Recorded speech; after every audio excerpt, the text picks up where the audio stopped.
dat is deze blokjes. Goed hoor, die gaan weer een plaatsoortje maken bij Corby. Hadden we even naast gezet,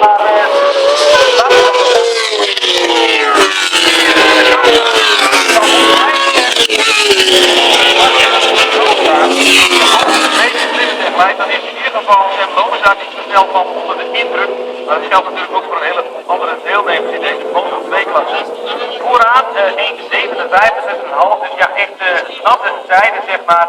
En dan een heleboel die naar binnen zijn gekomen, een heleboel die proberen